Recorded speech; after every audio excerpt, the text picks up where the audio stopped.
ارے تجھے موت آئے گی، اور یہ موت جب آئے گی تیری اوقات تجھ کو بتا دے گی۔ تجھے اپنے شریر پہ بڑا ناز ہے، اپنی دولت پہ بڑا غرور ہے، یہ بڑے بڑے بادشاہ، یہ بڑے بڑے منسٹر، یہ بڑے بڑے راجا، یہ بڑے بڑے ظالم، موت تو ان کو بھی آئے گی۔ اور اسی دیش میں ہم نے دیکھا، اسی ملک میں ہم نے دیکھا، دیش کو دنگوں کی آگ میں جھونکنے والے، دیش میں ہزاروں لوگوں کے قاتل، ہزاروں لوگوں کو مارنے والے، ہزاروں لوگوں کے خون کی ہولی کھیلنے والے، موت ان کو بھی آئی ہے میرے بھائی۔ اور ایسی موت آئی ہے دنیا نے تماشا دیکھا ہے، بہت بری موت آئی ہے میرے عزیزو۔ موت انسان کو آئے گی، کل نفس ذائقۃ الموت، ہر انسان کو مرنا ہے، ہر جاندار کو مرنا ہے۔ ابھی میں ایک نیوز دیکھ رہا تھا، امریکہ میں ایک لیبوریٹری بنائی جا رہی ہے، ایک پریوگ شالہ، اور وہاں انسان کی باڈی کو رکھا جا رہا ہے، اور ایک باڈی کو رکھنے پر کئی کروڑ روپے خرچ آ رہے ہیں، اور انسان باڈی کو رکھ کر کے کیا پلاننگ کر رہا ہے؟ دوبارہ اس مردہ کو ہم زندہ کیسے کریں، اس پر وہاں ریسرچ ہو رہی ہے۔ بہت سارے لوگ پیسہ خرچ کر کے اپنی باڈی کو اس میں پریزرو کروا رہے ہیں، اور اس پر ریسرچ چل رہی کہ کیسے مردہ انسان کو زندہ کیا جائے۔ کیا یہ پاسبل ہے؟ قرآن کہتا ہے یہ پاسبل نہیں ہے۔ ہر نفس کو مرنا ہے، امیر سے امیر کو بھی مرنا ہے، غریب کو بھی مرنا ہے۔ یہی قاری عبد الباسط صاحب ساؤتھ انڈیا میں اپنے ادارے کے چندے کے لیے جاتے ہیں، افطار کا ٹائم ہے، افطار کا سامان لینے کے لیے جاتے ہیں، اور ٹرین کے دروازے پر سیڑھی چڑھتے ہوئے اچانک ان کا پیر پھسلتا ہے، گرتے ہیں، اور وہی حادثہ ان کی موت کا سبب بن جاتا ہے۔ میرے پیارے بھائیوں، ہم نہیں جانتے موت کب آئے گی، اس لیے کہ 5 چیزوں کی جانکاری صرف اللہ تعالیٰ کو ہے۔ سورہ لقمان کی آخری آیت اٹھائیے، ان اللہ عندہ علم الساعہ، اللہ ہی کو پتہ ہے کہ قیامت کب آئے گی۔ قیامت کا ایگزیکٹ علم صرف اللہ تعالیٰ کو معلوم ہے۔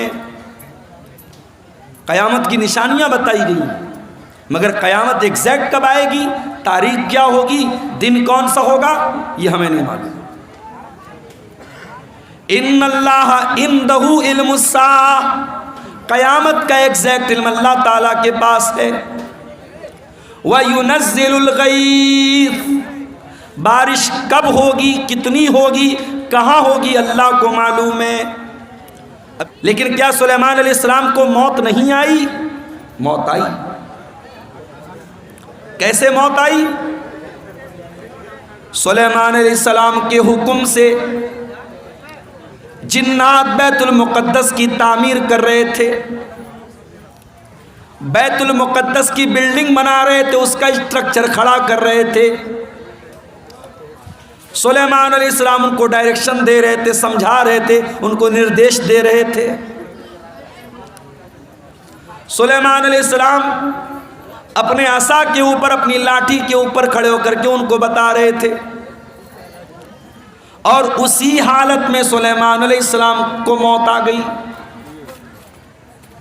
اپنی لاٹھی پر ٹیک لگا کے کھڑے ہیں، موت آ گئی۔ اب موت آ گئی اور جنات کو پتہ بھی نہیں چلا کہ ہمارے باس کا انتقال ہو گیا، ہمارے مالک کا انتقال ہو گیا، جس کے حکم پر ہم یہ کام کر رہے تھے اس کا انتقال ہو گیا۔ جنات اپنے کام میں لگے ہوئے ہیں، اور سلیمان علیہ السلام کی ڈیڈ باڈی ان کے انتقال کے بعد ان کا جو شریر ہے اسی لاٹھی کی کے سہارے کھڑا ہوا ہے۔ قرآن کہتا ہے فَلَمَّا قَضَيْنَا عَلَيْهِ الْمَوْتَ، جب ہم نے سلیمان کی موت کا فیصلہ کر دیا، مَا دَلَّهُمْ عَلَى مَوْتِهِ إِلَّا دَابَّةُ الْأَرْضِ تَأْكُلُ مِنْ سَأَتَهُ، سلیمان کی لکڑی کو، سلیمان کی لاٹھی کو ایک کیڑے نے کھا لیا، اور جب لاٹھی ختم ہو گئی تو ان کی ڈیڈ باڈی زمین پر آ گئی، اور جب ڈیڈ باڈی زمین پر آ گئی تب جنات کو پتہ لگا کہ ہم تو بہت بڑی غلط فہمی میں جی رہے تھے، ان کا تو آلریڈی انتقال ہو چکا ہے۔ ایک پیغمبر کو موت آئی، قرآن کہتا ہے کل نفس ذائقۃ الموت۔ ابھی کٹیہار کے 2-3 پروگرام کینسل ہو گئے، موسم خراب ہو گیا، بارش ہو گئی۔ آپ کے اسی علاقے میں سیلاب کی وجہ سے بہت سارے پروگرام کینسل ہو جاتے ہیں۔ موسم کب چینج ہو جائے، کب طوفان آ جائے، کب سیلاب آ جائے ہم نہیں جانتے۔ وَيَعْلَمُ مَا فِي الْأَرْحَامِ، اور رحم مادر میں کیا ہے، ماں کے پیٹ میں کیا ہے، صرف اللہ کو معلوم ہے۔ آپ کہیں گے نہیں مولوی صاحب، آج کے زمانے میں الٹرا ساؤنڈ کرا لو، معلوم ہو جاتا ہے لڑکا ہے لڑکی، یہ پتہ چل جاتا ہے۔ حالانکہ سرکار کی طرف سے پرتیبندھ ہے، گورنمنٹ کی طرف سے منع ہے، مگر پتہ لگانے والے تب بھی لگا لیتے ہیں۔ اور کہیں یہ پتہ چل گیا کہ ماں کے پیٹ میں لڑکی ہے اور آلریڈی 2-3 لڑکیاں ہیں، تو لڑکی کو ماں کے پیٹ میں ختم بھی کرا دیتے ہیں لوگ، جس کو انگلش میں بولتے ابارشن، گربھ پات کرا دیتے ہیں، ماں کے پیٹ میں ہی بچی کو مار دیتے ہیں۔ اور ہم کہتے ہیں صاحب ہم لوگ بڑے پڑھے لکھے لوگ ہیں، بڑے سولڈ لوگ ہیں، بڑے تہذیب یافتہ لوگ ہیں۔ ارے ہم سے اچھے تو 1400 سال پہلے کے عرب کے وہ جاہلی دور میں، دور جاہلیت کے وہ بدو تھے، وہ دیہاتی تھے، وہ جاہل لوگ تھے جو اپنے بچیوں کو مارتے تھے مگر پیدا ہونے کے بعد مارتے تھے۔ بچیوں کو قتل کرنے کی پرمپرا، بیٹیوں کو مارنے کا رواج 1400 سال پہلے بھی تھا۔ ایک ایسی سوسائٹی میں جہاں لڑکی پیدا ہونے کے بعد باپ بیچارہ پریشان ہو جاتا تھا، کیا کروں؟ اگر بیٹی کے بارے میں سماج کو پتا چلے گا کہ میرے گھر میں بیٹی پیدا ہوئی ہے، سماج مجھے تانا مارے گا تو کیوں بیٹی کو پال رہا ہے۔ ایسے بھی قبیلے تھے، بہو لائیں گے، بیوی لائیں گے، مگر بیٹی پیدا ہوگی ان کے قبیلے میں بیٹی کو مار دیتے تھے۔ بیٹی کا باپ بننا یہ عیب تھا۔ اللہ نے قرآن میں ان کا ذکر کیا، فرمایا وَإِذَا بُشِّرَ أَحَدُهُمْ بِالْأُنْثَىٰ ظَلَّ وَجْهُهُ مُسْوَدًّا وَهُوَ كَظِيمٌ۔ بیٹی کے باپ کو پتا چلتا تھا میرے گھر میں بیٹی پیدا ہوئی ہے، باپ کا چہرہ کالا پڑ جاتا تھا۔ يَتَوَارَىٰ مِنَ الْقَوْمِ مِنْ سُوءِ مَا بُشِّرَ بِهِ، وہ اپنی قوم سے اپنا چہرہ چھپایا کرتا تھا۔ وہ بیچارہ سوچ میں پڑ جاتا تھا أَيُمْسِكُهُ عَلَىٰ هُونٍ أَمْ يَدُسُّهُ فِي التُّرَابِ، کہ کیا کروں، اگر بیٹی کو پالتا ہوں تو سماج میں اپمانت ہونا پڑے گا، ذلیل ہونا پڑے گا، اور دوسرا راستہ یہ ہے اپنی بیٹی کو لے جا کے زمین میں گاڑ دوں، دفن کر دوں۔ وہ تو مٹی میں جا کر کے اپنی بیٹی کو دفن کر دیتے تھے، مگر بیٹی کا جنم ہونے کے بعد ایسا کرتے تھے۔ آج کا پڑھا لکھا انسان، آج کا ترقی یافتہ انسان، آج کا سوسائٹی والا انسان کیا کرتا ہے، ماں کے پیٹ میں الٹرا ساؤنڈ کے ذریعے پتہ لگا لیتا ہے بیٹی ہے، اور ڈاکٹر سے کہہ کر کے ایبارشن کروا لیتا ہے۔ کبھی موقع ملے نا تو یوٹیوب پر جا کر کے دیکھ لینا کہ ایبارشن کیسے ہوتا ہے۔ ارے عرب کے وہ جاہل لوگ بیٹی کو زمین میں گاڑتے تھے، بیٹی ایک بار تڑپتی تھی، ایک بار روتی تھی، اس کے بعد جب اس کی جان ختم ہو جاتی تھی بیٹی رونا بند کر دیتی تھی۔ مگر یہاں اس بچی کو جو بیچاری ابھی دنیا میں نہیں آئی ہے، ماں کے پیٹ میں 1 مہینے کا گربھ ہے، 2 مہینے کا گربھ ہے، 3 مہینے کی پریگننسی ہے، اس نے لے جا کے ڈاکٹر سے کہا ایبارشن کر دو۔ ڈاکٹر نے ایبارشن کیا، اور ویڈیو کے اندر یہ دکھایا جاتا ہے کہ ماں کے پیٹ میں جب ایبارشن ہوتا ہے اس بچے کو ٹکڑے ٹکڑے کر کے مارا جاتا ہے، اس بچے کو، اس معصوم بچی کو جو ابھی ماں کے پیٹ میں ابھی پوری طریقے سے تیار بھی نہیں ہوئی ہے، ابھی وہ تیار ہونے کے پروسیس میں ہے، اس کو ایبارشن کے ذریعے ٹکڑے ٹکڑے کر کے اس کی باڈی کے، اس کے شریر کے ٹکڑے ٹکڑے کر کے مار دیا جاتا ہے۔ وارے انسان کتنا بڑا ظالم ہے، تو کل بھی بیٹی کا قاتل تھا، تو آج بھی بیٹی کا قاتل ہے۔ آج بھی بیٹیوں کو لوگ قتل کر دیتے ہیں، اور کیوں قتل کرتے ہیں؟ ہماری اور آپ کی وجہ سے۔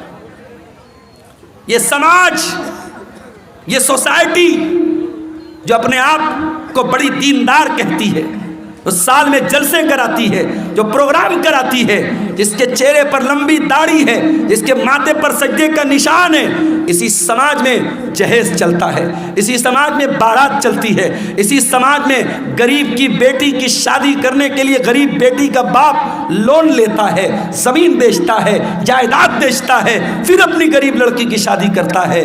اس غریب انسان جس کے پاس 3-4 بیٹیاں ہوں، وہ اپنی بیٹیوں کو اپنے سینے کا بوجھ سمجھتا ہے۔ اس کے ذمہ دار کون ہیں؟ اس کا ذمہ دار پورا سماج ہے، پورا معاشرہ ہے۔ میرے بھائی، بیٹی کو بوجھ بنا کے رکھا ہے آپ نے۔ بیٹی بوجھ نہیں ہے میرے بھائی، بیٹی رحمت ہوتی ہے۔ اگر بیٹی بوجھ ہوتی، اللہ نے اپنے نبی کو 4 بیٹیاں نہ دی ہوتی۔ اللہ نے اپنے آخری نبی کو، اپنے سب سے محبوب نبی کو اللہ نے 4 بیٹیوں کا باپ بنایا۔ اور معاف کرنا، میرے نبی صرف بیٹیوں کے باپ نہیں تھے، بیٹیوں کی جان تھے۔ میرے نبی اپنی بیٹیوں کی آنکھ میں کبھی آنسو نہیں دیکھتے تھے، میرے نبی اپنی بیٹیوں سے بہت محبت کرتے تھے۔ اللہ کہہ رہا ہے وَيَعْلَمُ مَا فِي الْأَرْحَامِ، ماں کے پیٹ میں کیا ہے یہ میں ہی جانتا ہوں، کوئی نہیں جانتا۔ الٹرا ساؤنڈ کے ذریعے ڈاکٹر یہ بتا دے گا کہ ماں کے پیٹ میں ہونے والے بچے کا جینڈر کیا ہے، لڑکا ہے یا لڑکی ہے، لیکن ڈاکٹر یہ نہیں بتا پائے گا وہ بچہ پیدا ہونے کے بعد دنیا میں کتنے دن زندہ رہے گا۔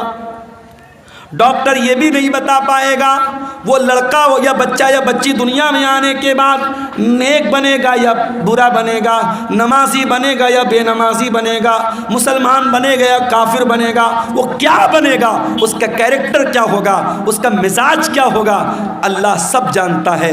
وَيَعْلَمُ مَا فِي الْأَرْحَامِ، رحم مادر میں جو بچہ ہے اس کا XYZ سب اللہ جانتا ہے۔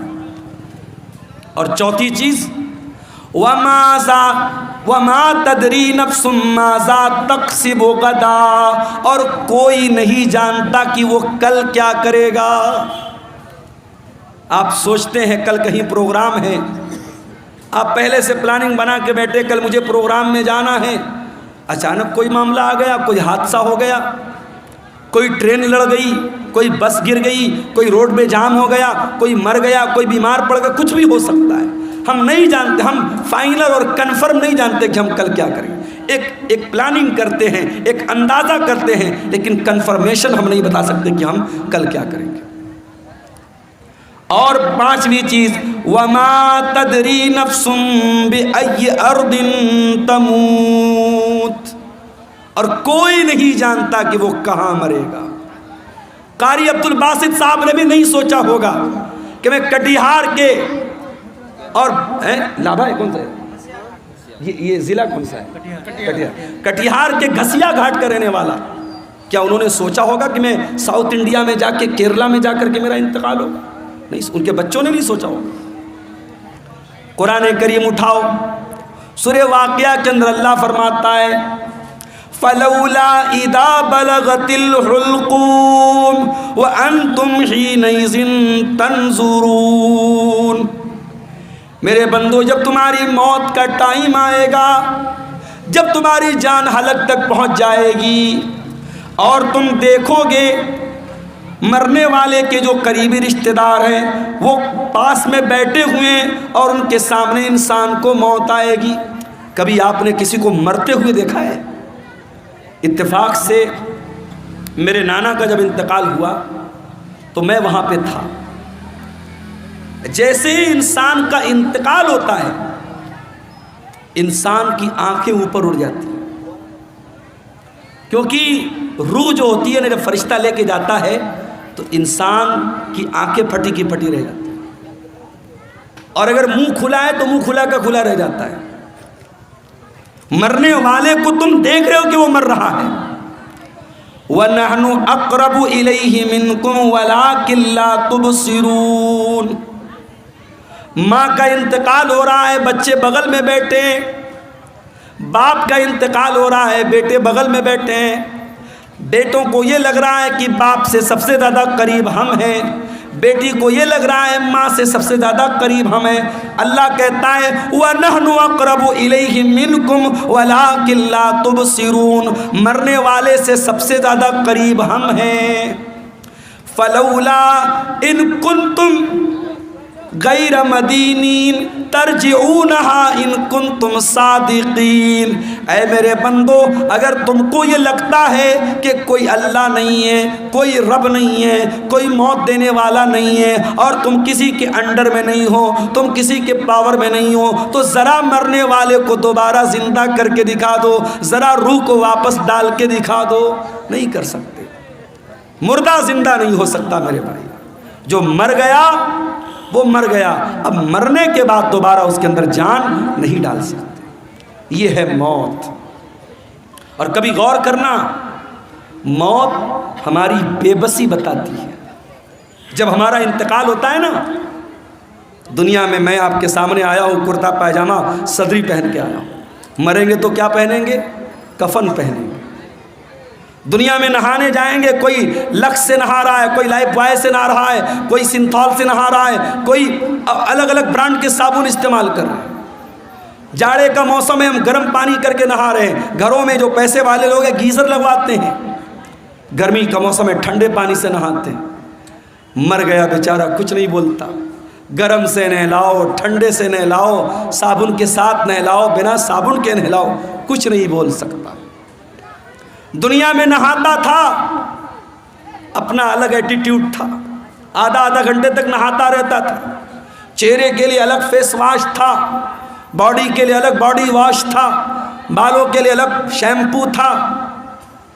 لیکن آج مرنے کے بعد آج اتنا بے بس ہے انسان، دوسرے اس کو نہلا رہے ہیں، اس کے رشتہ دار اس کو نہلا رہے ہیں، وہ بیچارہ یہ کہنے کی طاقت بھی نہیں رکھتا کہ میں تو لک سے نہایا کرتا تھا، تم مجھے بیر کی پتیوں سے کیوں نہلا رہے ہو؟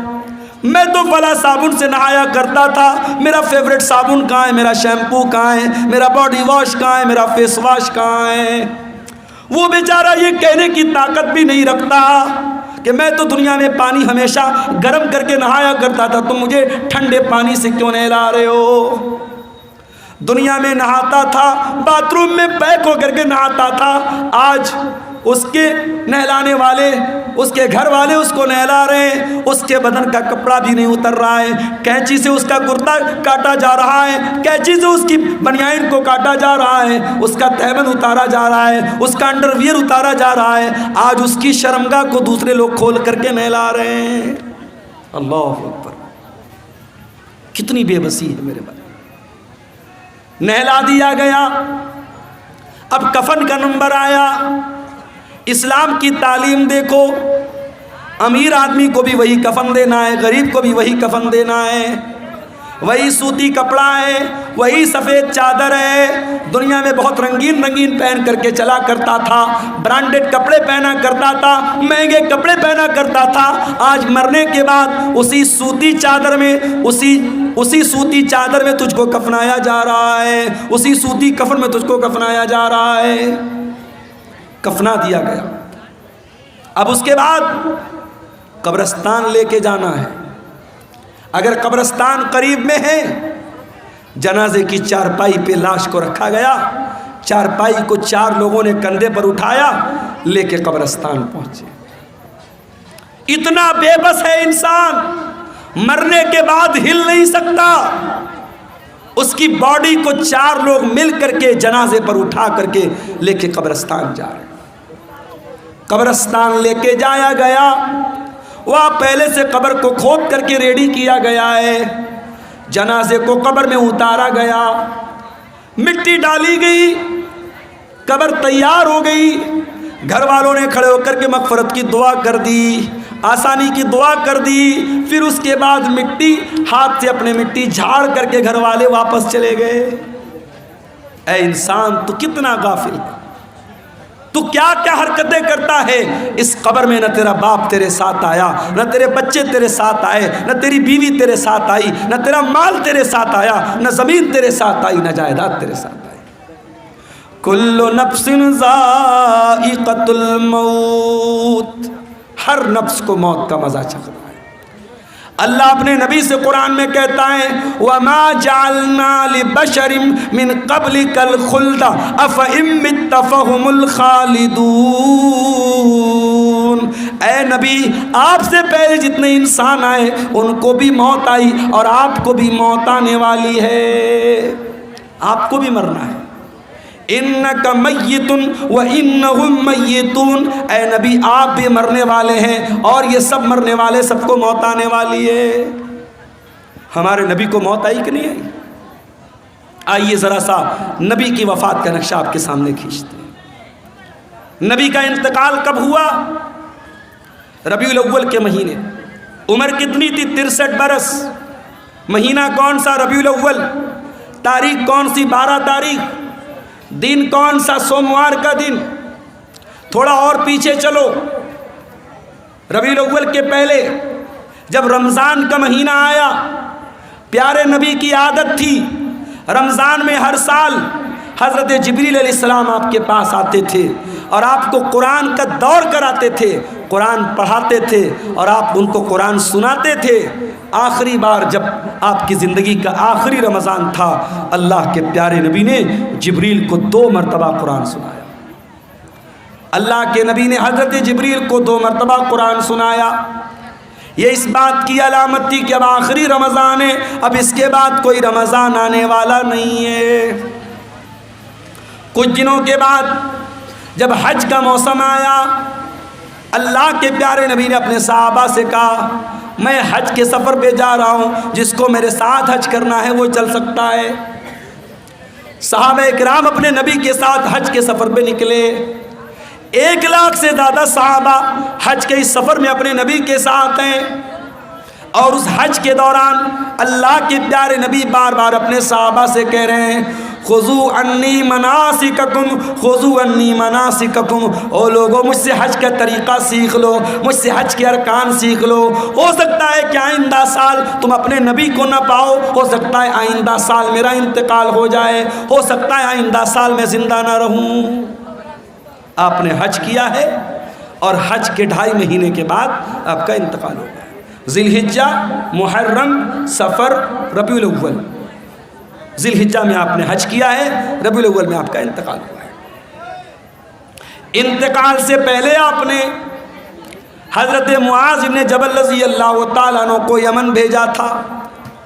اسلام کا داعی بنا کر، اسلام کا مبلغ بنا کر آپ نے یمن بھیجا تھا. آج ہمارا نوجوان دیوالی کا تہوار آتا ہے، بڑے شوق سے مٹھائی کھاتا ہے. میں اس مسئلے کو نہیں چھیڑ رہا ہوں کہ دیوالی کی مٹھائی کھانا جائز ہے یا ناجائز ہے، اس مسئلے کو چھوڑ دو. لیکن آج حالات کیا ہیں؟ آج بہار کے بہت سارے مسلمان دیوالی کا تہوار منا رہے ہیں، ان کے گھروں پر بھی دیے جل رہے ہیں، مسلمانوں کے گھروں سے بھی پٹاخوں کی آواز آ رہی ہے. وَذَا میں تم ہو نصارہ تو تمدن میں ہنود. یہ مسلمان ہیں جنہیں دیکھ کے شرمائے یہود. تیرا غیر مسلم بھائی شرک کر رہا ہے، اللہ کو چھوڑ کر اپنے دیوی دیوتا کی عبادت کر رہا ہے. تیرا فرض کیا تھا؟ تیرا کرتویہ کیا تھا؟ تیری ڈیوٹی کیا تھی؟ کہ تو توحید سمجھاتا، تو شرک سے منع کرتا، تو بتاتا یہ مہا پاپ ہے، یہ گناہ ہے، اللہ ہی ہمارا پالنہار ہے، اللہ ہی ہمارا معبود ہے. اپنے غیر مسلم بھائی کو تو اسلام کی دعوت دیتا، اسلام کی تبلیغ کرتا، مگر تو شوق سے بیٹھ کے مٹھائی کھا رہا ہے. تو اس کے تہوار میں، اس کے شرکیہ کام میں سیلیبریٹ کر رہا ہے. شرک کو کبھی سیلیبریٹ نہیں کیا جائے گا میرے بھائی. شرک کو ہمیشہ نگلیکٹ کیا جائے گا، شرک کو ہمیشہ ریجیکٹ کیا جائے گا، شرک کی ہمیشہ تردید کی جائے گی. شرک کو کبھی سیلیبریٹ نہیں کیا جائے گا، یہ مسئلہ یاد رکھنا. اللہ کے نبی نے معاذ بن جبل کو یمن اسلام کا داعی بنا کے بھیجا. حضرت معاذ بن جبل اونٹنی کے اوپر سوار ہیں اور اونٹنی کی نکیل اللہ کے رسول کے ہاتھوں میں ہے. اللہ کے نبی حضرت معاذ ابن جبل کو نصیحت کر رہے ہیں، سمجھا رہے ہیں، بجھا رہے ہیں، ان کو باتیں بتا رہے ہیں۔ باتیں بتاتے ہوئے آپ نے کہا، اے معاذ، ہو سکتا ہے کہ آئندہ سال جب تم مدینہ میں آؤ تو تمہارا گزر تمہارے نبی کی قبر کے پاس ہو۔ اے معاذ، ہو سکتا ہے کہ آئندہ سال جب تم آؤ تو اپنے رسول کو نہ پاؤ اور رسول کی جگہ تمہیں رسول کی قبر نظر آئے اور رسول کی قبر کے پاس سے تمہارا گزر۔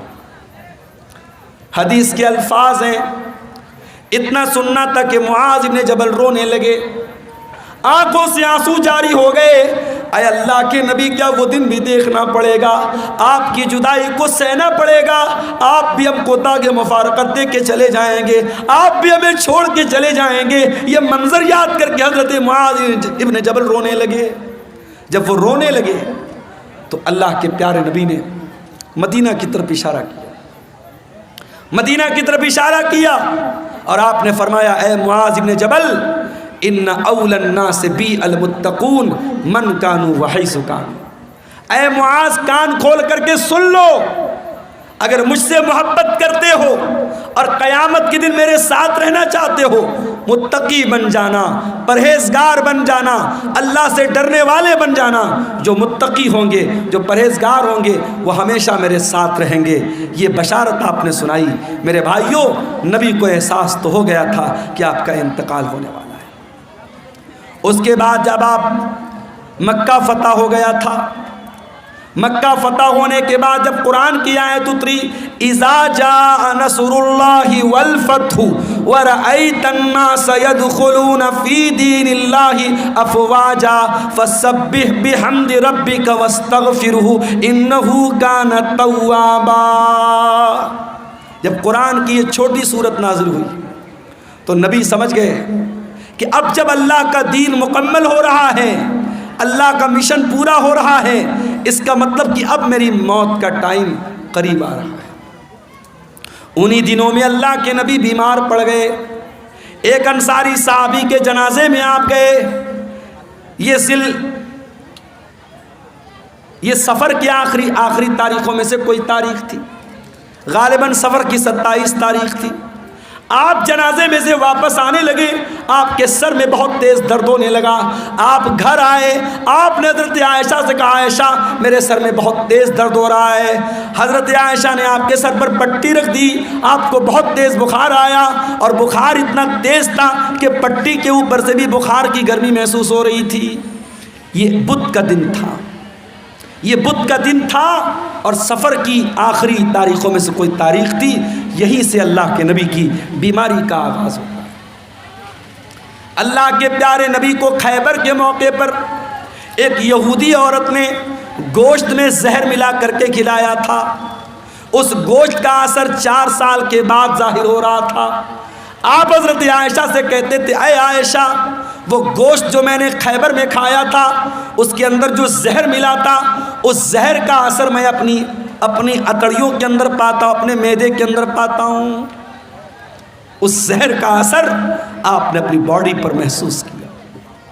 اسی بیماری کی ایام میں ایک دن اللہ کے پیارے نبی خطبہ دیتے ہیں، صحابہ کرام کا مجمع بیٹھا ہوا ہے، اللہ کے پیارے نبی خطبہ دے رہے ہیں اور خطبے میں آپ کہتے ہیں، ان اللہ خیر عبدا، اللہ تعالیٰ اپنے ایک بندے کو اختیار دے رہا ہے، اپنے ایک بندے کو چوائس دے رہا ہے کہ اے میرے بندے، تو چاہے تو دنیا کی نعمتوں کو لے لے اور چاہے تو میرے پاس آ جا اور اس سے اچھی نعمتیں میں تجھ کو دے دوں۔ تو اللہ کے اس بندے نے اللہ کے پاس جانے کو پسند کر لیا۔ ابھی اتنا بیان کیا تھا آپ نے کہ ابو بکر صدیق زار و قطار رونے لگے اور روتے ہوئے کہنے لگے، فدیناک بآبائنا و امہاتنا، ہمارے ماں باپ آپ کے اوپر فدا ہو جائیں، ہمارے ماں باپ آپ پر قربان ہو جائیں۔ ابو سعید خدری کہتے ہیں، ہمیں بڑی حیرت ہوئی کہ اللہ کے پیارے نبی تو ایک کامن بات بتا رہے، ایک عام بات بتا رہے ہیں، اس میں رونے کی کیا بات ہے؟ یہ ابو بکر کیوں رو رہے ہیں اور روتے روتے یہ کیوں کہہ رہے ہیں کہ ہمارے ماں باپ آپ کے اوپر قربان ہو جائیں؟ مگر ہم کو بعد میں پتہ چلا کہ اللہ کے پیارے نبی اپنی بات کر رہے تھے کہ اللہ تعالیٰ مجھ کو اپنے پاس بلانا چاہتا ہے۔ اسی خطبے میں آپ نے کہا، اے لوگوں کان کھول کر کے سن لو، میرے اوپر سب سے زیادہ اگر کسی کا احسان ہے، اس کے مال کا، اس کے ٹائم کا سب سے زیادہ اگر کسی نے احسان کیا ہے، ابو بکر صدیق نے کیا ہے۔ او لوگو، اگر میں دنیا میں کسی کو خلیل بناتا، ابو بکر کو خلیل بناتا، مگر میں اللہ کا خلیل ہوں، اللہ نے مجھے اپنا خلیل بنایا ہے۔ اے لوگو، مسجد میں جتنے لوگوں کے دروازے کھڑکیاں ہیں سب بند کر دیے جائیں سوائے ابو بکر کے گھر کے دروازے کے۔ ابو بکر کا جو دروازہ مسجد میں کھلتا ہے اس کو بند نہ کیا جائے، وہ دروازہ اوپن رہے گا، وہ دروازہ کھلا رہے گا۔ یہ نبی کے آخری دنوں کی بات ہے میرے بھائی۔ سوموار کے دن آپ کا انتقال ہوا، بدھ کا دن آیا۔ بدھ کے دن آپ نے صحابہ سے کہا کہ 7 الگ الگ کنویں کا پانی لایا جائے۔ 7 الگ الگ کنویں کا پانی لایا گیا۔ اللہ کے پیارے نبی نے غسل فرمایا۔ غسل کرنے کے بعد آپ نے اپنے سر کے اوپر پٹی باندھی اور آپ مسجد میں آئے اور منبر پر چڑھے اور آپ نے خطبہ دیا، اور اسی خطبے میں آپ نے فرمایا کہ او لوگو، میرے انصاری صحابہ، میرے انصار صحابہ کے ساتھ تم کبھی غلط سلوک مت کرنا۔ انہم کرشی و عیبتی، یہ میرے بڑے خاص لوگ ہیں، انہوں نے بڑی قربانیاں دی ہیں۔ اگر کبھی تم امیر بن جانا، مسلمانوں کے ذمہ دار بن جانا، تو انصار صحابہ کرام کے ساتھ اچھا سلوک کرنا۔ وہ اگر بھلائی کریں ان کی بھلائی کو قبول کر لینا، اگر ان سے غلطی ہو جائے تو درگزر کر دینا، معاف کر دینا۔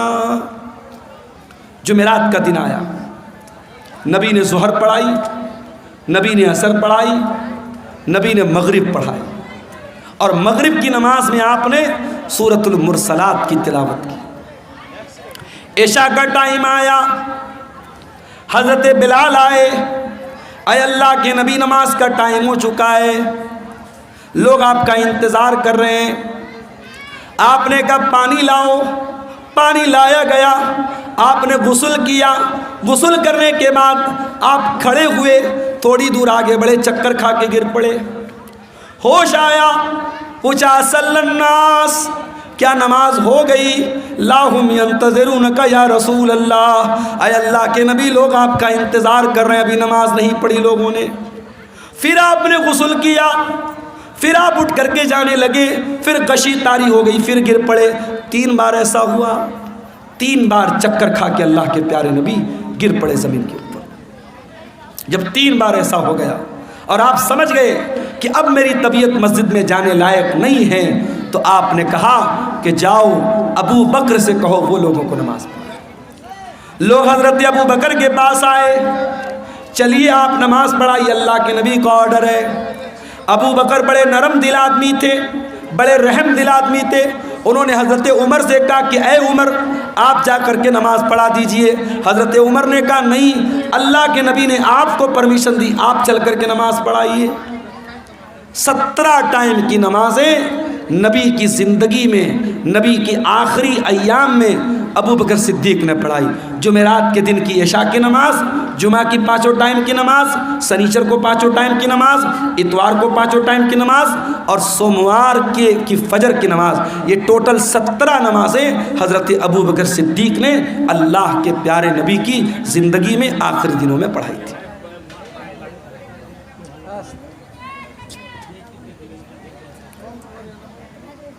سنیچر کا دن آیا، نبی کی وفات کے 2 دن پہلے، سنیچر کا دن۔ نبی بہت بے چین ہیں، اتنے بے چین ہیں کبھی چادر اوڑھ لیتے ہیں، کبھی چادر پھینک دیتے ہیں، بے چینی آپ کے اوپر طاری ہے۔ اس بے چینی کے عالم میں نبی نے فرمایا لعنت اللہ علی الیہود والنصارى، اللہ کی لعنت ہو یہودیوں کے اوپر اور عیسائیوں کے اوپر۔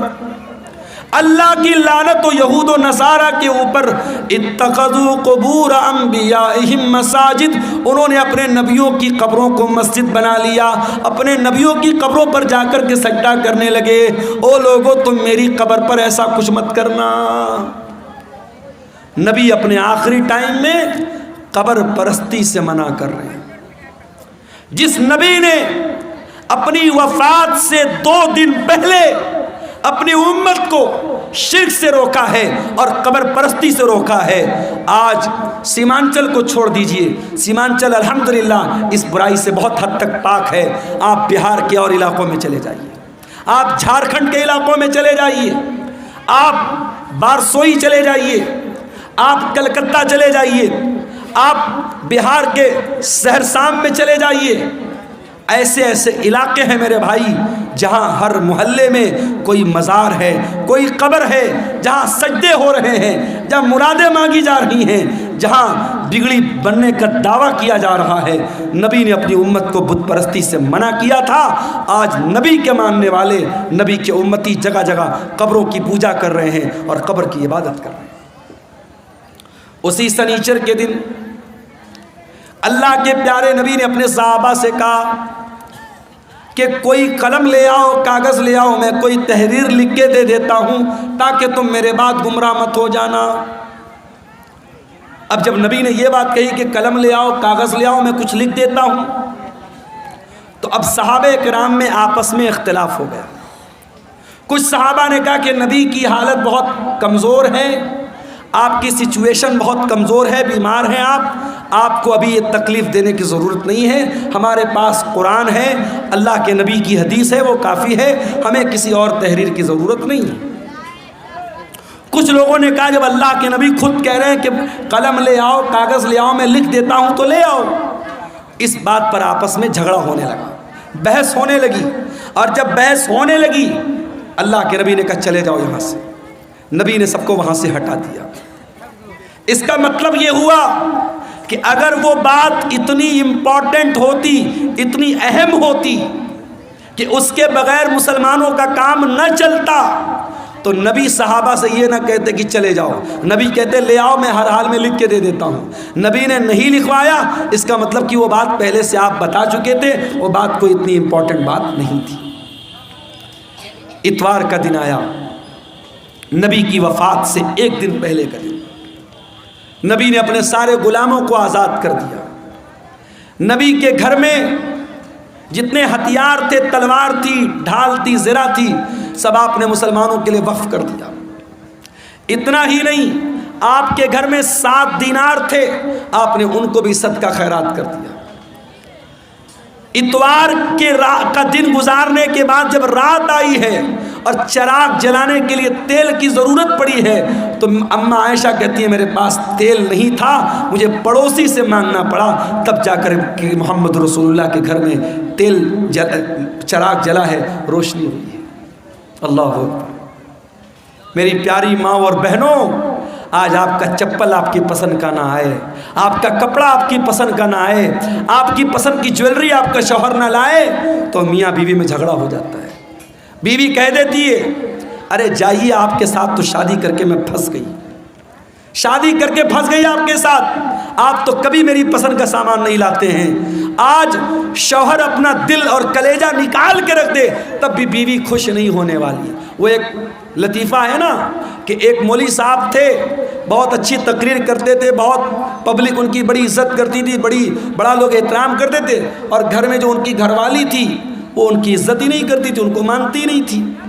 تو ایک دن ان کی گھر والی نے کہا ارے سنتے ہو، رات میں نے خواب دیکھا ایک بزرگ ہوا میں اڑ رہے ہیں، ایک بزرگ کو دیکھا میں نے کہ ہوا میں اڑ رہے ہیں، میں تو دیکھ کے بڑی اچنبھت ہو گئی، حیران ہو گئی۔ تو مولوی صاحب نے کہا کہ ارے پاگل، وہ بزرگ میں تھا جس کو تم نے ہوا میں اڑتے ہوئے دیکھا تھا۔ کہا اچھا آپ تھے، اسی لیے تھوڑا ٹیڑھا ٹیڑھا اڑ رہے تھے، سیدھا نہیں اڑ رہے تھے۔ تو بیوی کبھی شوہر کی تعریف کرنے کو تیار نہیں ہوتی ہے، یہ مزاج ہوتا ہے میرے بھائیوں بیویوں کا۔ لیکن آپ دیکھیے نبی کی بیویوں نے کیسی زندگی گزاری ہے۔ نبی نے اپنی بیویوں کو کوئی لگژری لائف نہیں دی، کوئی شاندار گھر نہیں ہے، کوئی شاندار کپڑا نہیں ہے، کوئی شاندار فرنیچر نہیں ہے۔ نبی کی حیات کا آخری دن ہے اور نبی کے گھر میں جو چراغ جل رہا ہے چراغ کی بتی کا تیل بھی ادھار مانگ کے لایا گیا ہے۔ سوموار کا دن آتا ہے، نبی اکرم کی زندگی کا آخری دن ہے، اللہ کے پیارے نبی فجر کی نماز کا ٹائم ہوتا ہے، بستر سے اٹھتے ہیں، اپنے کمرے کے دروازے پر آتے ہیں، پردہ ہٹاتے ہیں، سامنے صحابہ کرام نماز پڑھ رہے ہیں، ابو بکر صدیق نماز پڑھا رہے ہیں اور صحابہ کرام نماز پڑھ رہے ہیں۔ یہ منظر دیکھ کر کے اللہ کے نبی بہت خوش ہوتے ہیں اور آپ کے چہرے پر مسکراہٹ آ جاتی ہے۔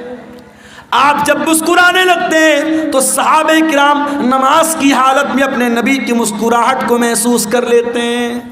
صحابہ کرام سمجھ جاتے ہیں کہ اللہ کے نبی اپنے کمرے کے دروازے پر آئے ہیں۔ صحابہ کرام تالی بجانے لگتے ہیں، لقمہ دینے لگتے ہیں حضرت ابو بکر صدیق کو کہ جلدی سے پیچھے چلے آؤ، اللہ کے نبی آ چکے ہیں۔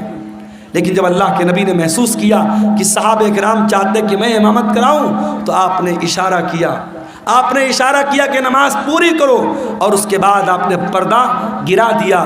یہ آخری نظر تھی، صحابہ کہتے ہیں آخری دیدار تھا جو ہم نے اپنے نبی کا کیا تھا۔ فجر کا ٹائم ختم ہوا، چاشت کا ٹائم شروع ہوا، سورج آسمان کی طرف بلند ہونے لگا۔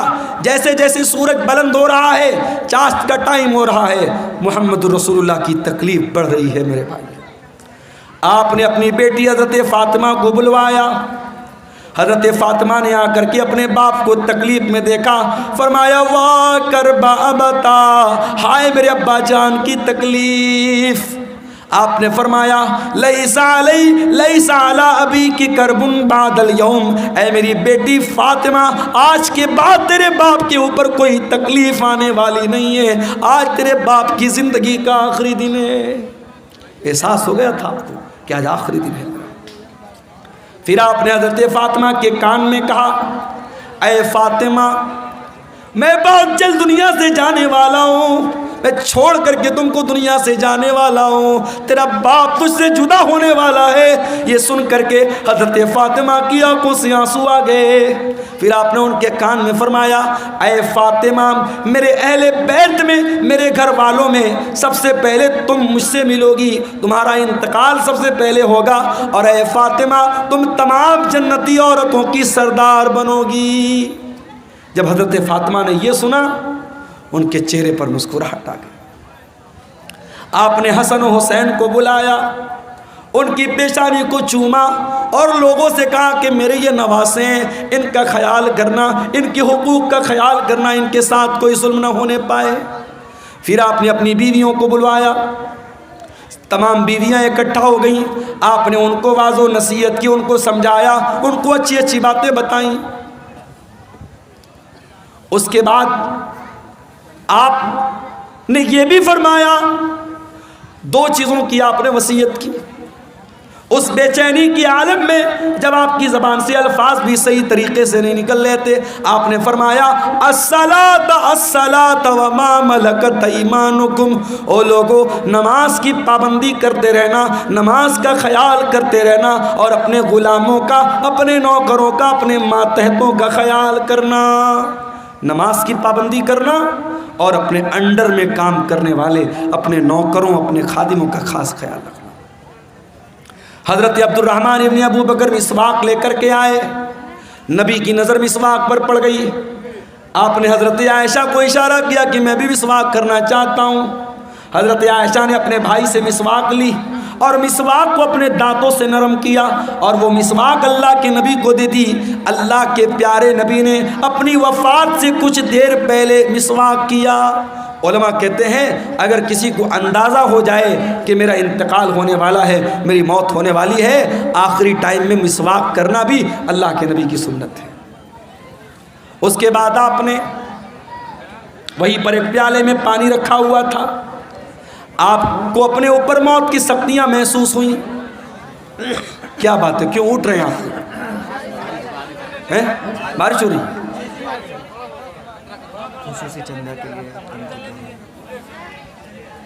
میرے بھائیوں، علاقہ اتنا پچھڑا ہوا ہے، مجھے یاد ہے جب قاری صاحب نے مجھ کو بلایا تھا اور میں جہاں ٹھہرا ہوا تھا رات بھر مچھروں نے میرا جینا حرام کر دیا تھا، کیڑوں نے، مچھروں نے. مجھے گھسیا گھاٹ کا علاقہ کبھی بھولتا نہیں ہے. اور تبھی میں نے کہا تھا کہ اتنا پچھڑا علاقہ بہت کم دیکھنے کو ملتا. اب تو ماشاءاللہ راستے واسطے بھی بن گئے، کچھ ترقی ہوئی ہے. اس علاقے میں یہ قاری عبدالباسط صاحب نے یہ ادارہ کھولا ہے، اور آپ جانتے ہیں یہ جلسہ ادارے کے چندے کے لیے جلسہ ہو رہا ہے. یہ بار بار بتانے کی ضرورت نہیں ہے.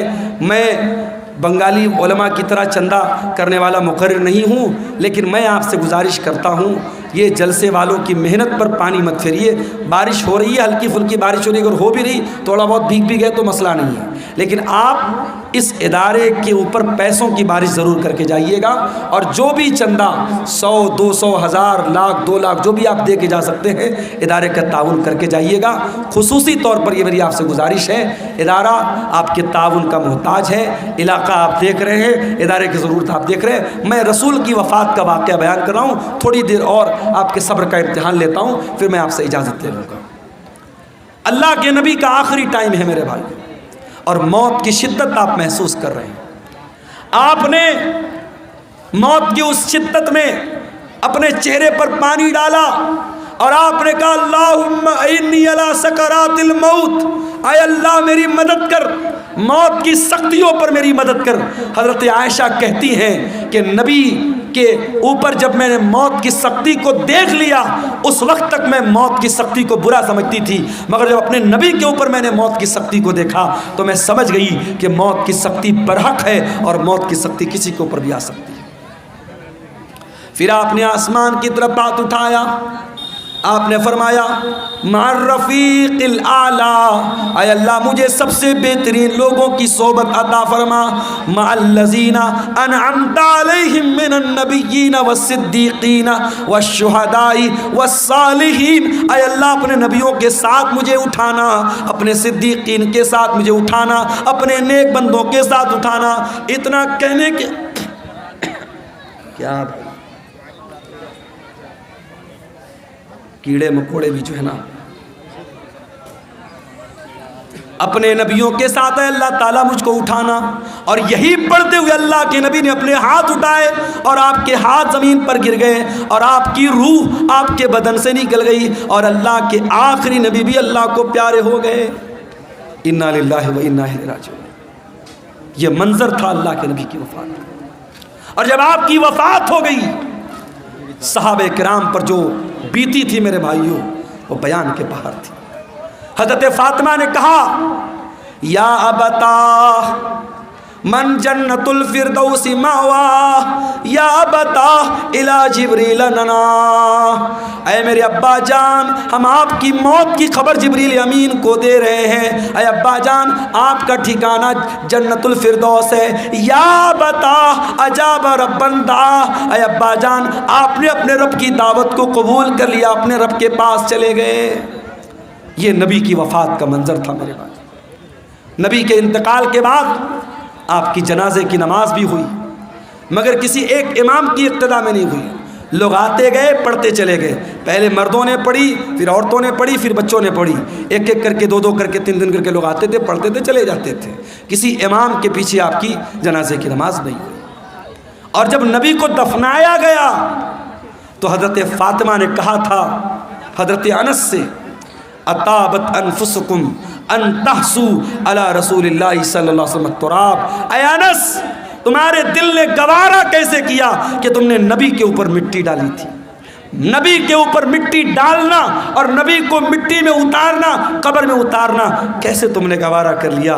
مگر میرے بھائیوں یہ اللہ کا قانون تھا، یہ اللہ کا دستور تھا، یہ اللہ کا حکم تھا، اور صحابہ کرام نے اس پر عمل کیا اور پیارے نبی کو بھی قبر میں اتارا گیا اور آپ کو بھی قبر میں دفنایا گیا. تو موت تو سب کو آنی ہے میرے بھائی. کل نفس ذائقۃ الموت، سورہ آل عمران کی آیت نمبر 185 میں پہلی بات اللہ نے یہی بیان کی.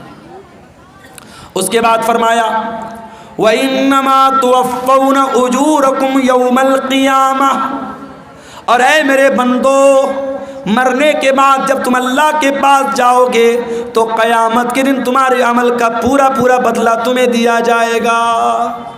دنیا میں جو اچھا عمل کیا، جو برا عمل کیا، جو نیکی کیا، جو گناہ کیا، سب کا بدلہ اللہ تعالیٰ قیامت کے دن تم کو دے گا۔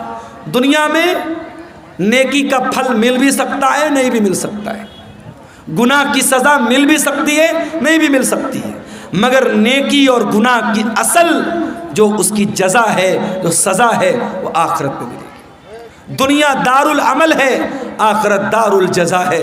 یہاں عمل کرو گے، یہاں بدلہ مل بھی سکتا ہے، نہیں بھی مل سکتا ہے، لیکن وہاں بدلہ ملے گا۔ وَإِنَّمَا تُوَفَّوْنَ أُجُورَكُمْ يَوْمَ الْقِيَامَةِ، تمہارے عمل کا پورا پورا بدلہ تم کو قیامت کے دن دیا جائے گا۔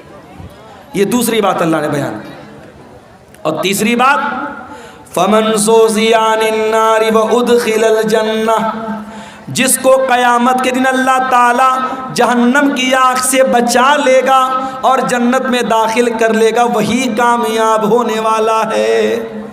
دنیا میں کتنی دولت تھی، کتنا پیسہ تھا، کتنا نام کمایا تھا، کتنا اسمارٹ تھا، کتنا ہینڈسم تھا، اس کی بیوی کیسی ہوتی، اس کے بچے کیسے تھے، یہ ہماری نظر میں کامیابی ہو سکتی ہے، مگر اللہ کی نظر میں کامیابی کیا ہے؟ فرمایا فَمَنْ زُحْزِحَ عَنِ النَّارِ، قیامت کے دن جس کے بارے میں اللہ کی عدالت میں یہ فیصلہ ہو جائے کہ اس کو جہنم میں نہیں ڈالنا ہے، اس کو جنت میں ڈالنا ہے، وہی کامیاب ہونے والا ہے۔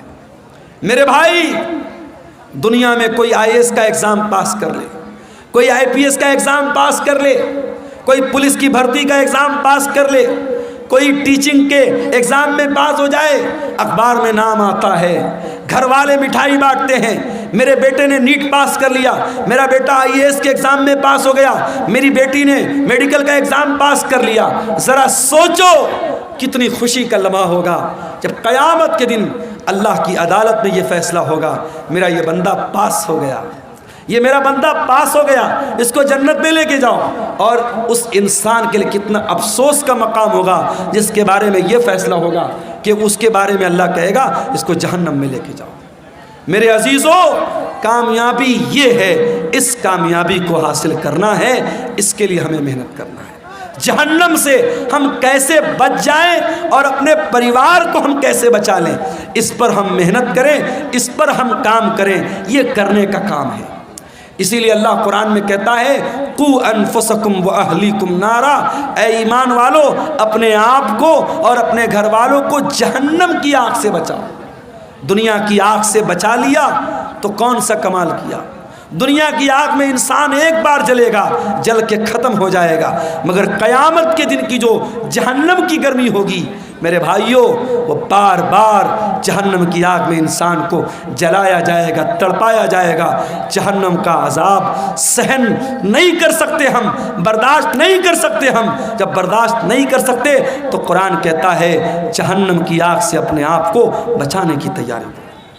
اور چوتھی بات جو اس آیت میں اللہ نے بیان کی، فرمایا وَمَا الْحَيَاةُ الدُّنْيَا إِلَّا مَتَاعُ الْغُرُورِ، دنیا کی زندگی تو دھوکے کا سامان ہے۔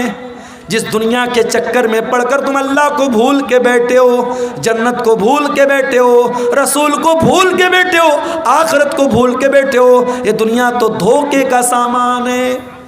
دنیا تو دھوکے کا سامان ہے میرے بھائی۔ دنیا نے آج تک کسی کے ساتھ وفا نہیں کی۔ بڑے بڑے راجہ آئے، مہاراجہ آئے، اپنے محل میں سونے چاندی کے برتن میں کھاتے تھے، آج قبر کے نیچے دفن ہیں، ان کے محل کھنڈر بن گئے، ان کا نام و نشان دنیا سے مٹ گیا۔ یہ دنیا بے وفا ہے، بے وفا تھی اور بے وفا رہے گی۔ دنیا سے عشق مت کرو میرے بھائی، دنیا سے عشق مت کرو، دنیا غدار ہے، دنیا بے وفا ہے۔ دنیا کی حیثیت کیا ہے؟ ہارون رشید بہت بڑا خلیفہ ہے، اپنے دور کے بہت بڑے عالم، علامہ ابن سماک کے پاس آتا ہے اور کہتا ہے امام صاحب میں امیر المومنین ہوں، میں مسلمانوں کا خلیفہ ہوں، میں چاہتا ہوں کچھ نصیحت کر دیجئے، کچھ سمجھا دیجئے، کوئی قیمتی بات بتا دیجئے۔ ابن سماک نے کہا امیر المومنین برا مت مانیے گا، میں بس ایک سوال آپ سے کرنا چاہتا ہوں۔ مان لیجئے آپ کسی صحرا میں جا رہے ہیں، سارا سامان آپ کا ختم، کھانے پینے کی ساری چیزیں ختم، اور آپ کو بہت زور کی پیاس لگی ہے، اور پیاس اتنی زور کی لگی ہے کہ اگر پانی نہیں ملا تو آپ مر جائیں گے۔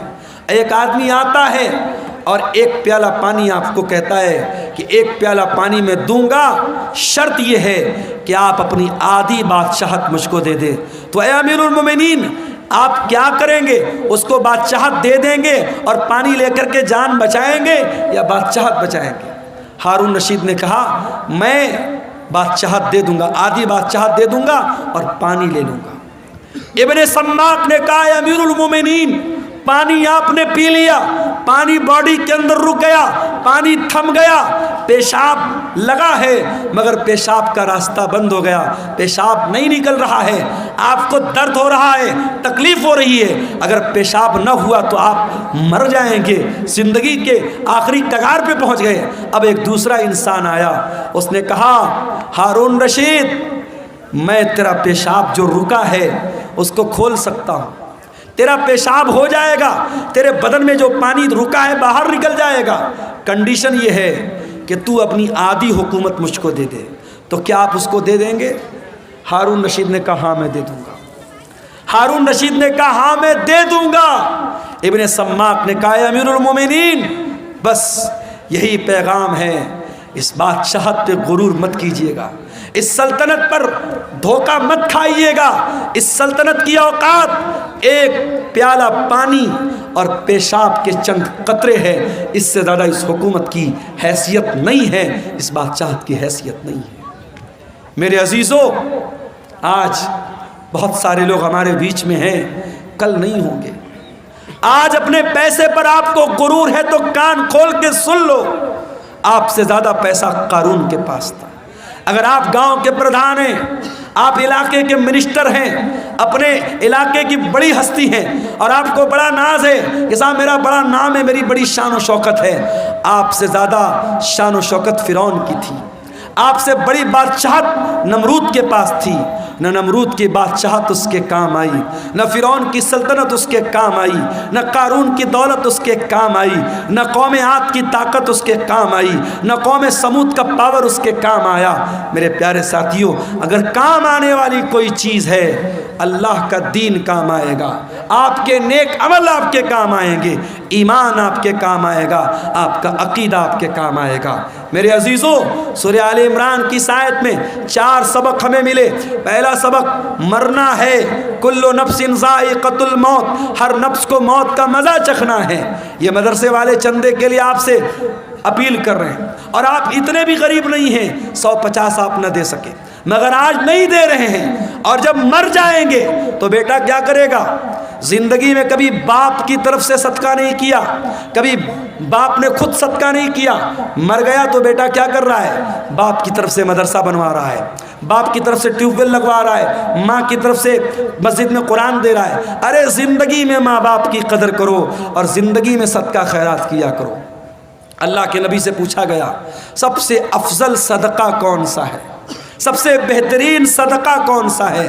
آپ نے فرمایا ان تصدق وانت صحیح شحیح تخشى الفقر وتأمل الغنى، سب سے بہترین صدقہ یہ ہے، تندرستی کی حالت ہے، مال کی محبت ہے، پیسہ بہت ہے، مال کی محبت ہے، تندرستی ہے، اور ڈر ہے کہ پیسہ ختم نہ ہو جائے اور پیسہ آنے کی امید ہے۔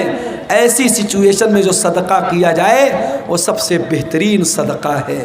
میرے عزیزوں، صدقہ خیرات کرنے کے لیے، نیکی کے کام میں حصہ لینے کے لیے موت کا انتظار مت کرو۔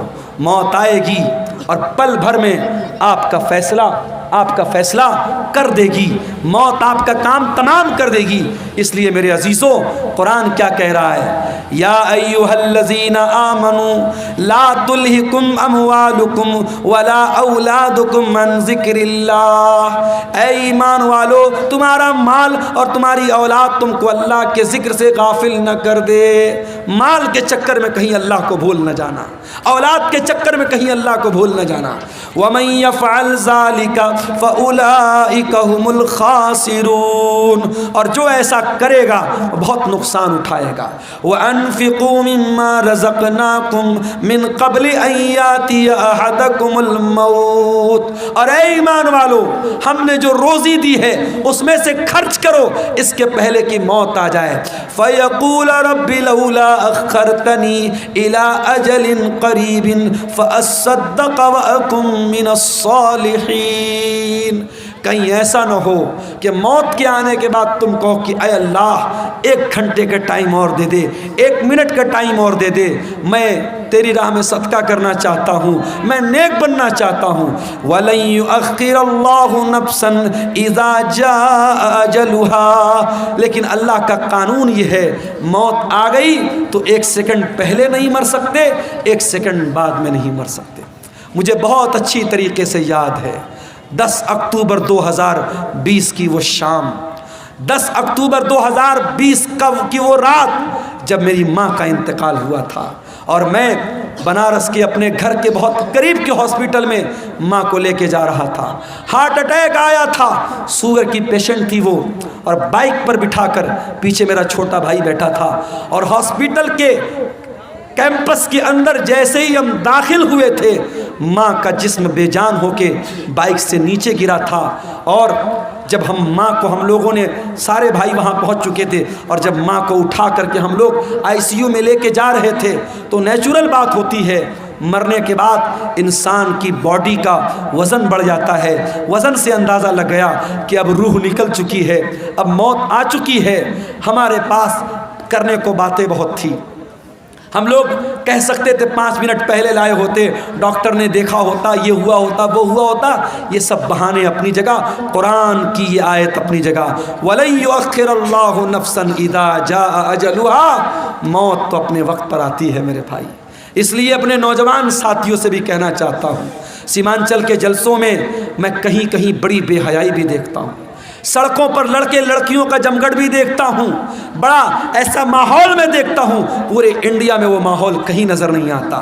میرے بھائیوں، یہ جلسے، یہ پروگرام ٹھیک ہے، ادارے والوں کے اپنے مسائل ہیں، مدرسوں کی اپنی مجبوری ہے، جلسہ کرانے بغیر ان کو چندہ نہیں ملے گا، جلسہ آپ کرائیے، شوق سے کرائیے اور تقریر آپ کرائیے، مگر میں گھسیا گھاٹ کے مدرسے کے ذمہ داروں سے بھی کہنا چاہوں گا، اور ویڈیو بن رہا ہے، سیمانچل کے تمام مدرسوں کے ذمہ داروں سے کہنا چاہوں گا کہ اب بہت دیر ہو چکی ہے، اب اپنے جلسوں کو تھوڑا سا کنٹرول کر لو، عورتوں کا انتظام رکھو لیکن سختی سے منع کر دو، کوئی میلہ ٹھیلا نہیں لگے گا، کوئی عورتوں کے سامان کی دکان نہیں لگے گی، کوئی سڑک اور چوراہے پر مردوں اور عورتوں کا جمگھٹ نہیں لگے گا، اور اگر نہیں کر سکتے تو پھر جلسے بند کر دو میرے بھائی، جلسے بند کر دو۔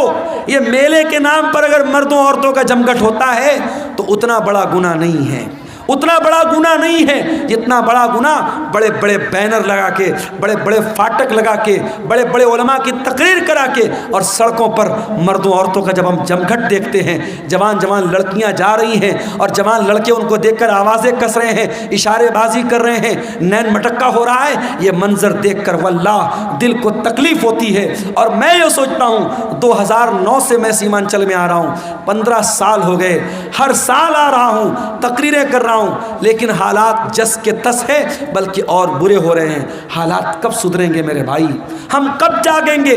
کب ہوش میں آئیں گے؟ کب ہم چیتیں گے؟